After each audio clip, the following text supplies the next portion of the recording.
Dear students, आज की इस वीडियो में हम dielectrics, polar and non polar dielectric molecules, electric polarisation of matter, dielectric strength and effect of introducing dielectric between the plates of a charge capacitor, इन topics के बारे में discussion करेंगे। तो first we will discuss about the dialectics. A dialectic is an insulating material in which all the electrons are tightly bound to the nuclei of the atoms. Suppose कोई material है, ये उसका nucleus है और ये हम जानते हैं कि इसके चारों तरफ इलेक्ट्रॉन्स रिवॉल्व करते रहते हैं। यदि ये इलेक्ट्रॉन्स टाइटली बाउंडेड हैं तभी वो मटेरियल डायलेक्टिक की तरह वर्क कर सकता है। यदि ये टाइटली बाउंडेड नहीं है तो वो मटेरियल डायलेक्टिक की तरह वर्क नहीं कर सकता है। और जो एग्जाम्पल्स होंगे उसमें glass, plastic, mica sheet, wood and some oil, ये डायलेक्टिक के एग्जाम्पल होते हैं। Now dielectric constant. Dielectric constant means suppose एक कैपेसिटर है, जब उस कैपेसिटर की ये दो प्लेट्स हैं, इनकी प्लेट्स के बीच में केवल एयर होता है तो उसकी कैपेसिटेंस को सपोज हम C नॉट से रिप्रेजेंट करते हैं। और उसके बाद हमने इन दोनों प्लेट्स में एक डायलेक्टिक को इंट्रोड्यूस कर दिया है। नाउ सपोज अब उसका कैपेसिटी C है। Now C is equal to KC naught. ये जो कैपेसिटी होगी इसके कंपेरिजन में K टाइम्स होगी, जहां पर K इस डायलेक्टिक की डायलेक्टिक कांस्टेंट को रिप्रेजेंट करता है। K equal to C upon C naught, ratio of capacity of two capacitor, एक वो जिसमें डायलेक्टिक इंट्रोड्यूस किया हुआ है, एक वो जिसमें डायलेक्टिक नहीं है, उसमें एयर है। क्योंकि ये दो कैपेसिटी का रेशो है इसलिए डायलेक्टिक कांस्टेंट की कोई यूनिट नहीं होगी। It means dialectic constant of a material is the ratio of capacitance of A given capacitor completely filled with the dialectic to the capacitance of the same capacity in vacuum. That is the definition of dielectric constant. Theoretically, for vacuum, value of dielectric constant is 1. For air, value of K is 1.006, and for glass, value of dielectric constant is 6. Now we will discuss about the polar and non-polar dialectics.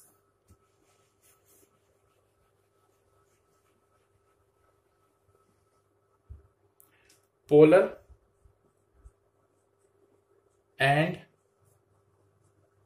non-polar, पहले हम बात करते हैं polar and non polar molecules. Polar and non polar molecules, ऐसे molecules, non polar molecules, पहले non polar की बात करते हैं। ऐसे मॉलिक्यूल जिसमें एक पॉजिटिव और निगेटिव, इनमें एक सेपरेशन हो। सपोज ये पॉजिटिव है, ये दो निगेटिव हैं, और पॉजिटिव और निगेटिव इन दोनों में एक गैप है, एक डिस्टेंस है। ये पॉजिटिव और निगेटिव में भी एक गैप है, एक डिस्टेंस है। तो इस टाइप के जो मॉलिक्यूल्स होंगे वो नॉन पोलर मॉलिक्यूल होंगे। और HCl में H पॉजिटिव है और Cl निगेटिव है। इनके सेंटर ऑफ मास सपोज यहां पर हैं तो इनमें एक गैप है। CO में C पॉजिटिव और निगेटिव, इनमें भी एक गैप है। ये भी नॉन पोलर मॉलिक्यूल का एग्जाम्पल है। यदि हम पोलर मॉलिक्यूल की बात करते हैं तो पोलर मॉलिक्यूल में पॉजिटिव और निगेटिव ओवरलैप होते हैं। सपोज नाइट्रोजन, ऑक्सीजन, ये पोलर मॉलिक्यूल्स के एग्जाम्पल्स हैं। कार्बन डाइऑक्साइड, ये कुछ इस तरह के एग्जाम्पल्स हैं जो non polar polar molecule sorry. यदि कार्बन डाइऑक्साइड का मॉलिक्यूल स्ट्रक्चर की हम बात करते हैं तो सपोज सी पॉजिटिव है और उसके ओ निगेटिव होगा इसी लाइन में, और यहां पर ओ निगेटिव होगा इसी लाइन में। इसका जो डाइपोल मोमेंट होगा ओ के कारण वो इस तरफ होगा P1, और ये भी इस तरफ होगा P2। तो total dipole moment non polar molecule का वो 0 होता है। जबकि यदि इसी तरह का मैं एग्जाम्पल लेता हूं वाटर के लिए, वाटर में ये ऑक्सीजन है, यहां पर ये हाइड्रोजन होता है H पॉजिटिव, ये H पॉजिटिव होता है, इनमें गैप है इसलिए ये नॉन पोलर है। और इसका यदि हम डाइपोल मोमेंट की बात करते हैं तो ये इसके डाइपोल मोमेंट की डायरेक्शन को बताता है। ये डाइपोल मोमेंट की डायरेक्शन इसके लिए है P2 P1, तो रिजल्टेंट डाइपोल मोमेंट की ये डायरेक्शन होगी। यानी यहां नॉन पोलर के केस में डाइपोल मोमेंट 0 नहीं होता है। सपोज इस एग्जाम्पल को HCl के एग्जाम्पल को हम देखते हैं तो डाइपोल मोमेंट की डायरेक्शन निगेटिव से पॉजिटिव की तरफ। CO की हम बात करते हैं, अगेन डाइपोल मोमेंट P की निगेटिव से पॉजिटिव की तरफ, ये डायमेंशन होगी, ये डायरेक्शन होगी। यानी नॉन पोलर मॉलिक्यूल का एक अपना डाइपोल मोमेंट होता है, डायरेक्शन होती है, इन तीनों केसेस में हम देख सकते हैं। जबकि पोलर मॉलिक्यूल का डाइपोल मोमेंट 0 हो जाता है। अब हम बात करते हैं इलेक्ट्रिक पोलराइजेशन ऑफ मेटल। यदि किसी डाइलेक्ट्रिक मटेरियल को हम इलेक्ट्रिक फील्ड के बीच में इंट्रोड्यूस करते हैं, suppose electric polarisation of metal, electric polarisation of metal. ये मेरे पास दो प्लेट है, ये पॉजिटिव प्लेट है, ये निगेटिव प्लेट है, plus Q charge minus Q charge. तो इन दोनों प्लेट्स में एक इलेक्ट्रिक फील्ड होगी जिसकी डायरेक्शन पॉजिटिव से निगेटिव की तरफ होगी। मैं इसको E0 कंसिडर कर सकता हूं। यदि मैंने एक डाइलेक्ट्रिक मटेरियल इन दोनों पॉजिटिव निगेटिव प्लेट्स के बीच में इंट्रोड्यूस किया है, सपोज ये एक डाइलेक्ट्रिक मटेरियल है, इस डाइलेक्ट्रिक मटेरियल में मॉलिक्यूल्स होंगे, क्योंकि जो भी मटेरियल्स होंगे वो मॉलिक्यूल से बने हुए होंगे। तो इनमें ये मॉलिक्यूल्स हैं, ये पॉजिटिव प्लेट इन मॉलिक्यूल्स के निगेटिव चार्ज को, ये पॉजिटिव प्लेट निगेटिव चार्ज को अपनी तरफ अट्रैक्ट करेगा। तो इन मॉलिक्यूल्स के सभी निगेटिव चार्ज पॉजिटिव प्लेट की तरफ ओरिएंट हो जाएंगे, और इस निगेटिव प्लेट के कारण मॉलिक्यूल्स के सभी पॉजिटिव चार्ज निगेटिव प्लेट की तरफ ओरिएंट हो जाते हैं। तो इसका मीनिंग ये हुआ कि जितने भी मॉलिक्यूल्स हैं, इन सभी मॉलिक्यूल्स का क्या पॉजिटिव चार्ज इस तरफ आ चुका है और उनका निगेटिव चार्ज लेफ्ट साइड में आ चुका है। तो ये ओरिएंटेशन एक हो जाता है यदि हम एक डाइलेक्ट्रिक मटेरियल को इलेक्ट्रिक फील्ड के अंदर रखते हैं। एक्चुअली यदि ये डाइलेक्ट्रिक मटेरियल हम बिना किसी इलेक्ट्रिक फील्ड के रखते हैं, सपोज ये डाइलेक्ट्रिक मटेरियल है, तो ये मॉलिक्यूल का जो सपोज इनका जो डाइपोल मोमेंट की डायरेक्शन है वो हम इस तरह से कंसिडर करते हैं, ये इनकी डायरेक्शन है जो लगभग एक डायरेक्शन में ओरिएंट हो चुकी है, लगभग एक डायरेक्शन में ओरिएंट हो चुकी है। लेकिन यदि यहां पर कोई इलेक्ट्रिक फील्ड नहीं होती, सपोज यहां पर कोई इलेक्ट्रिक फील्ड नहीं है, तो ये जितने भी मॉलिक्यूल्स हैं वो एट रैंडम, ये इनके डाइपोल मोमेंट, ये इधर इसका डाइपोल मोमेंट होगा, ये इधर इसका डाइपोल मोमेंट होगा। तो जितने भी मॉलिक्यूल्स होंगे उनकी डायरेक्शन एट रैंडम होती है, और कुल मिलाकर कोई एक फिक्स डायरेक्शन इनकी नहीं है, और ये एक दूसरे के डाइपोल मोमेंट को कैंसिल आउट कर देते हैं, और टोटल इलेक्ट्रिक फील्ड जो मॉलिक्यूल से जनरेट होने वाली है, या टोटल डाइपोल मोमेंट जो जनरेट होने वाला है, वो 0 होता है। लेकिन यदि इसी डाइलेक्ट्रिक को हमने इलेक्ट्रिक फील्ड के अंदर ओरिएंट कर दिया है, तो ये इलेक्ट्रिक फील्ड इनकी डायरेक्शन को एक डायरेक्शन में इनके सभी मॉलिक्यूल्स के इलेक्ट्रिक डाइपोल मोमेंट को एक डायरेक्शन में लाने की कोशिश करता है। जैसा हमने यहाँ पर दिखाया है कि मैक्सिमम मॉलिक्यूल्स कुछ ऐसा हो सकता है कि एक दो मॉलिक्यूल की डायरेक्शन कुछ डिफरेंट हो। ये जैसे जैसे बाहर की इलेक्ट्रिक फील्ड को हम इंक्रीज करते जाते हैं, इनका नंबर ऑफ डायरेक्शन इंक्रीज होता जाता है। तो ये एक डायरेक्शन यहाँ पर इलेक्ट्रिक फील्ड एक अंदर इसमें क्रिएट हो गई। यदि मैं इसकी सरफेस ये डायलेक्ट्रिक की सरफेस ये कंसिडर करता हूं, तो इसमें यहां पर एक पॉजिटिव, इस सरफेस का चार्ज पॉजिटिव और इस सरफेस का चार्ज निगेटिव ये प्रोड्यूस हो गया है। या प्लेट का एक्सटर्नल ये निगेटिव है और ये पॉजिटिव है।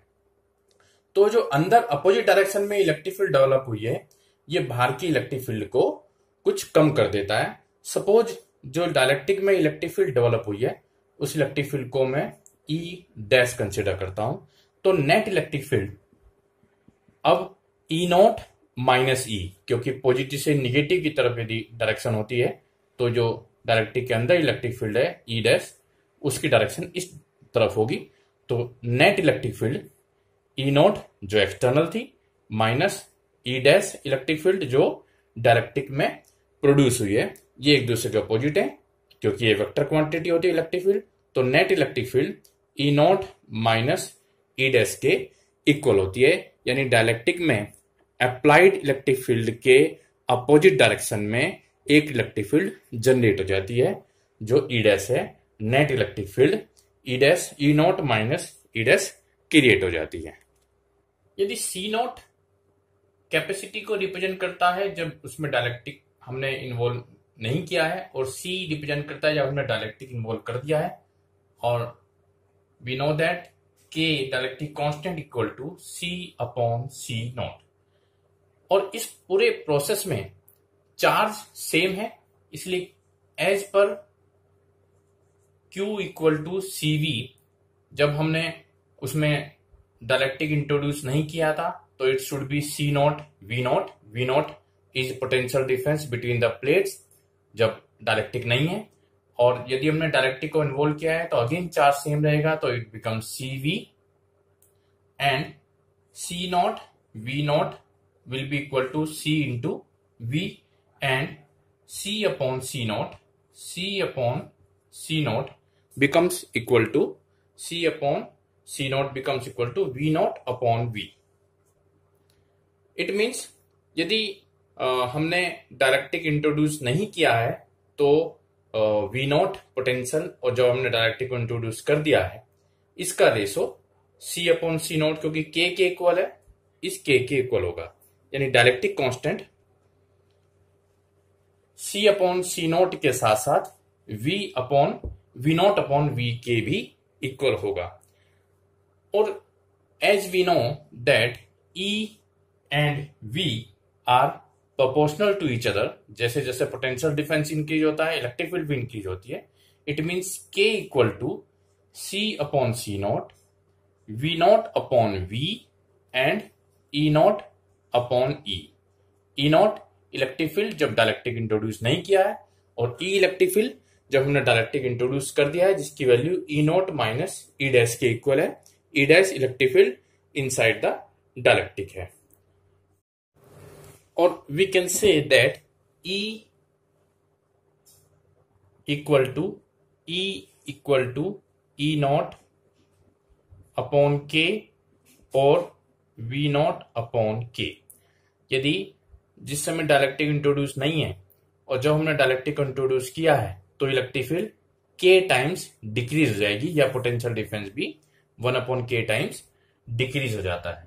इसके साथ साथ यदि हमने कैपेसिटर में बैटरी को कनेक्ट रखा है, उस कंडीशन में इलेक्ट्रिक फील्ड या पोटेंशियल डिफरेंस दोनों चेंज नहीं होते हैं, हालांकि चार्ज K टाइम इंक्रीज हो जाता है। ये वो केस है जिसमें हमने बैटरी को इंट्रोड्यूस नहीं किया हुआ है, लेकिन यदि हम बैटरी को कनेक्ट कर देते हैं तो उस केस में इलेक्ट्रिक फील्ड और पोटेंशियल डिफरेंस को बैटरी मेंटेन करती है, जबकि चार्ज K टाइम्स इंक्रीज हो जाता है। इस केस में अभी हमने चार्ज को कांस्टेंट लिया है, और जब बैटरी कनेक्टेड नहीं है तो चार्ज सेम है और इलेक्ट्रिक फील्ड और potential difference 1/k times decrease हो गया है, जबकि बैटरी कनेक्ट होने के केस में चार्ज k टाइम्स इंक्रीज हो जाएगा और इलेक्ट्रिक फील्ड और पोटेंशियल डिफरेंस सेम रहते हैं। Now we will discuss about the dielectric strength. यदि हमने इलेक्ट्रिक फील्ड में कोई डाइलेक्ट्रिक मटेरियल को इंट्रोड्यूस किया है तो वो डाइलेक्ट्रिक मॉलिक्यूल्स को ओरिएंट करता है, लेकिन यदि ये इलेक्ट्रिक फील्ड वीक है तो हो सकता है वो पूरी तरीके से इंट्रोड्यूस नहीं कर पाए, ओरिएंट नहीं कर पाए। कुछ इस तरह की पोजीशन हो सकती है। ये फुल्ली मॉलिक्यूल्स को ओरिएंट नहीं कर पा रहा है, लेकिन जैसे जैसे हम एक्सटर्नल इलेक्ट्रिक फील्ड की वैल्यू को इंक्रीज करते हैं, इनकी ओरिएंटेशन की वैल्यू बढ़ती चली जाती है। इट मींस हमने एक्सटर्नल इलेक्ट्रिक फील्ड की वैल्यू को इंक्रीज किया और एक वैल्यू ऐसी होगी जो 100% मॉलिक्यूल्स को ओरिएंट कर देगी। ये इसने 100% मॉलिक्यूल्स को ओरिएंट कर दिया है। तो इट मींस डाइलेक्ट्रिक स्ट्रेंथ जैसे जैसे हम ये एक्सटर्नल इलेक्ट्रिक फील्ड की वैल्यू को इंक्रीज करते हैं, नंबर ऑफ मॉलिक्यूल्स, ओरिएंट होने वाले नंबर का मॉलिक्यूल्स का नंबर कंटिन्यूसली इंक्रीज हो जाता है और एक इलेक्ट्रिक फील्ड ऐसी आती है जिसमें वो 100% मॉलिक्यूल्स को ओरिएंट कर लेता है। इसके बाद भी यदि हम एक्सटर्नल वैल्यू को इंक्रीज करते हैं, इलेक्ट्रिक फील्ड की वैल्यू को इंक्रीज करते हैं, तो इलेक्ट्रिक ब्रेकडाउन की पोजीशन आ सकती है। It means dielectric strength is defined as the maximum value of external electric field that it can tolerate without its electric breakdown. इसके इलेक्ट्रिक ब्रेकडाउन होने से पहले तक की जो वैल्यू है इलेक्ट्रिक फील्ड वो इसके डाइलेक्ट्रिक स्ट्रेंथ को रिप्रेजेंट करती है। और the minimum potential gradient required to puncture a dielectric, electric breakdown का आना को हम पंक्चर से रिप्रेजेंट कर रहे हैं, तो और the minimum potential gradient required to puncture a dielectric is known as dielectric strength and it is represented by kilovolt per millimetre. Dielectric strength NTP पर एयर के लिए वो 3 किलोवोल्ट पर मिलीमीटर होता है। एयर के लिए जो डाइलेक्ट्रिक स्ट्रेंथ है, क्योंकि एयर भी एक डाइलेक्ट्रिक मटेरियल है, तो एयर के लिए डाइलेक्ट्रिक स्ट्रेंथ की वैल्यू एनटीपी पर 3 किलोवोल्ट पर मिलीमीटर होगा। Permittivity and relative permittivity of dielectric.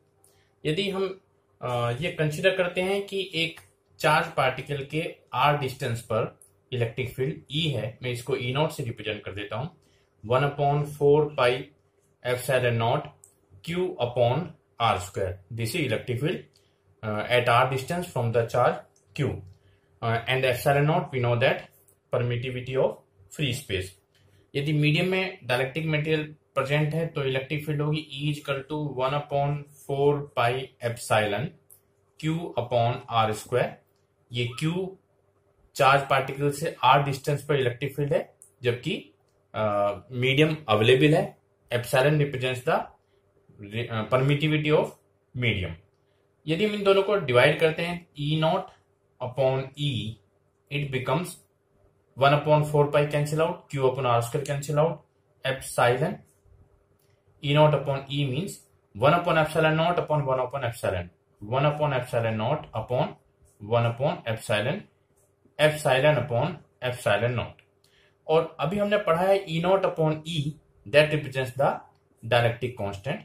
It means K is also equal to epsilon upon epsilon naught.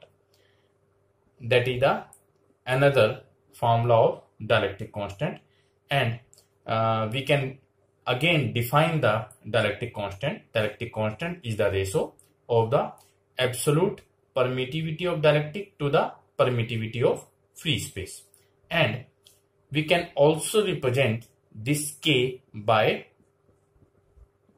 epsilon r, and epsilon r is known as relative permittivity. Relative permittivity. It is It means the new name of dielectric constant is relative permittivity. Now, effect of introducing dielectric between plates of charged particle. Suppose ये दो plates हैं, ये positive plate है, ये negative plate है, और हमने इसमें डायलेक्ट्रिक के को इंट्रोड्यूस किया है, और यहां से हमने ये की है और इसको एक बैटरी से कनेक्ट कर दिया। अब हम की हेल्प से इसको ऑन और ऑफ कर सकते हैं, दैट इज की। यदि हम की को ऑन करते हैं तो बैटरी इन प्लेट्स में कनेक्ट हो गई, और यदि हमने की को ऑफ कर दिया तो बैटरी डिस्कनेक्ट हो गई। Suppose C naught, V naught, Q naught, E naught and U naught, these are the capacitance, potential difference, charge, electric field and potential energy जब हमने डायलेक्ट्रिक को इंट्रोड्यूस नहीं किया है। C, V, Q, E and U capacitance, potential difference, charge, electric field और potential energy है जब हमने डायलेक्ट्रिक को इंट्रोड्यूस कर दिया है। जब हम बैटरी को कनेक्ट करते हैं, यदि हमने बैटरी को कनेक्ट कर दिया है, इट मीन्स हमने की को ऑन कर दिया है। की को ऑन करते ही अब हमने बैटरी को कनेक्ट कर दिया है, तो इस कंडीशन में यदि हम कैपेसिटी की बात करते हैं, it should be epsilon naught A upon D यदि डायलेक्ट्रिक इंट्रोड्यूस नहीं है, और यदि डायलेक्ट्रिक इंट्रोड्यूस है तो कैपेसिटी हो जाएगी के epsilon naught A upon D. दोनों ही केसेस में ये कैपेसिटी होगी, या सी इक्वल टू के सी नॉट, ये सी कैपेसिटी होगी। इट मीन्स यदि के की वैल्यू ग्रेटर देन 1 है तो सी की value greater than C naught होगी। और यदि हम बैटरी को इंट्रोड्यूस कर रहे हैं तो उस कंडीशन में बैटरी इनके पोटेंशियल डिफरेंस को मेंटेन करेगी, यानी जो भी पोटेंशियल डिफरेंस रिड्यूस हो रहा होगा, ड्रॉप हो रहा होगा, ये बैटरी उसको मेंटेन करती चलेगी। तो उस कंडीशन में V becomes equal to V naught, दोनों पोटेंशियल डिफरेंस सेम होंगे, और ये हम कह सकते हैं कि Q इजिकल टू CV होता है, और इस C क्योंकि K C नॉट के इक्वल है, ये हमने ऊपर देख लिया है, K C naught. V not potential difference होगा यदि उसमें डायलेक्ट्रिक इंट्रोड्यूस नहीं है, तो जब डायलेक्ट्रिक इंट्रोड्यूस है तो चार्ज CV है, और डायलेक्ट्रिक इंट्रोड्यूस नहीं है तो चार्ज के सी नॉट वी नॉट ये हो जाएगा। It means C naught V naught वो चार्ज है जब डायलेक्ट्रिक इंट्रोड्यूस नहीं था, और सी वी वो चार्ज है जब डायलेक्ट्रिक इंट्रोड्यूस है, और we can say that Q equal to K Q naught, यानी चार्ज अब के टाइम्स हो जाएगा क्योंकि के की वैल्यू ग्रेटर देन 1 है। एंड सिमिलरली क्योंकि ये पोटेंशियल डिफरेंस को मेंटेन कर रहा है, बैटरी उसको मेंटेन कर रही है, V equal to V naught, V equal to V naught हमने यहाँ पर लिखा है। इट मीन्स जब पोटेंशियल डिफरेंस मेंटेन है तो इलेक्ट्रिक फील्ड भी मेंटेन रहेगी, E equal to E naught. Electric field और पोटेंशियल डिफरेंस इन दोनों को बैटरी मेंटेन करती चलेगी, चार्ज के टाइम्स हो जाएगा और कैपेसिटी भी के टाइम्स हो जाएगी। यदि मैं पोटेंशियल एनर्जी की बात करता हूं, we know that potential energy of a capacitor is half CV square and half हम इसको लिख सकते हैं K C नॉट, और V नॉट स्क्वायर हो जाएगा क्योंकि V और V नॉट दोनों सेम रहते हैं जब बैटरी कनेक्ट होती है। तो it means K half C naught V naught square, half C naught V naught square वो एनर्जी है जो फ्री स्पेस में होगी जब हमने डायलेक्ट्रिक को इंट्रोड्यूस नहीं किया है। It means we can say that K U naught, यानी के की वैल्यू क्योंकि ग्रेटर देन 1 है, it means after introducing the dielectric free space after introducing dielectric potential energy free space energy के times हो जाती है जब हम बैटरी को कनेक्ट रखते हैं। लेकिन जब हम बैटरी को डिसकनेक्ट कर देते हैं तो ये रिजल्ट कुछ डिफरेंट हो जाते हैं। तो अब हम देखेंगे जब हम बैटरी को डिस्कनेक्ट यानी इस की को हम ऑफ कर देते हैं, यदि हम की को ऑफ कर देते हैं उस कंडीशन में इस बैटरी का कनेक्शन इस कैपेसिटर से हट जाता है। तो उस कंडीशन में अभी भी कैपेसिटी तो इस केस में epsilon naught A upon D होगी सी नॉट, और सी की वैल्यू के epsilon naught A upon D ही रहेगी, यानी सी की वैल्यू तो के सी नॉट के ही इक्वल होती है, जो कि पहले भी थी, यानी C is greater than C naught. ये हम पहले भी देख चुके हैं। लेकिन क्योंकि अब बैटरी कनेक्टेड नहीं है तो पोटेंशियल डिफरेंस अब इक्वल नहीं होगा, मेंटेन नहीं होगा। तो इस कंडीशन में जब हमने बैटरी को डिस्कनेक्ट कर दिया है तो V becomes V equal to Q upon C, और we can write Q naught upon C की वैल्यू हो जाती है K C naught, and Q naught upon C naught becomes V naught, तो V नॉट अपॉन K, यानी अब जो potential difference होगा, क्योंकि K की वैल्यू ग्रेटर देन 1 है, अब पोटेंशियल डिफरेंस V नॉट से लेस हो जाता है। और उसी तरीके से, क्योंकि अगर हम इलेक्ट्रिक फील्ड की बात करते हैं तो electric field is equal to E equal to V upon D, and we can write V naught upon K and D, and V naught upon D becomes E naught upon K। तो जिस तरीके से potential after introducing the dielectric V naught से कम हो जाता है, उसी तरीके से इलेक्ट्रिक फील्ड भी E नॉट से कम हो जाता है। तो अब हम बात करते हैं चार्ज की।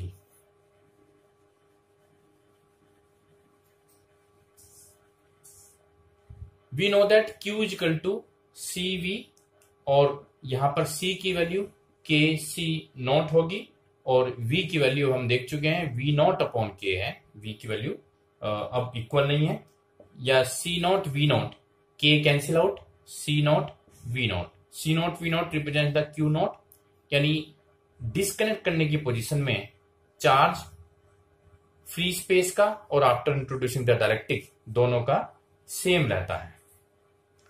अब last parameter energy U equal to half C V square, and we know that half C means K C naught and V means V naught upon K square, and it becomes half C naught V naught square upon K, ये नीचे K square है तो एक K बचा, half C naught V naught square energy of free space U not upon K, यानी इस condition में भी एनर्जी डिक्रीज होती है। तो ये हमने देखा है कि बैटरी को कनेक्ट करने पर या बैटरी को डिस्कनेक्ट करने पर पैरामीटर चेंज हो जाते हैं। यदि हमने जो पढ़ा है हम इसको एक कंपैरेटिव चार्ट की फॉर्म में रिप्रेजेंट करते हैं, तो चार्ज एक डाइलेक्ट्रिक एक कैपेसिटर की प्लेट के ऊपर जो चार्ज रहता है डाइलेक्ट्रिक को इंट्रोड्यूस करने के बाद, उसकी वैल्यू जब बैटरी कनेक्ट होती है तो वो K टाइम्स हो जाता है, और यदि बैटरी कनेक्टेड नहीं है तो वो सेम रहता है, उसके ऊपर कोई इफेक्ट नहीं पड़ता है।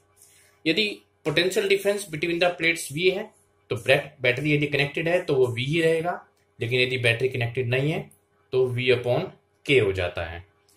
पोटेंशियल एनर्जी यदि बैटरी कनेक्टेड है तो वो K टाइम्स हो जाती है, और यदि बैटरी कनेक्टेड नहीं है तो 1 अपॉन K टाइम्स हो जाती है।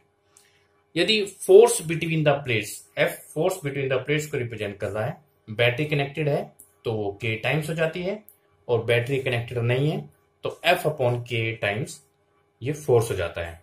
चार्ज डेंसिटी जिसको हम सिग्मा से रिप्रेजेंट करते हैं, charge density Q upon A charge upon area of the plates को रिप्रेजेंट करता है।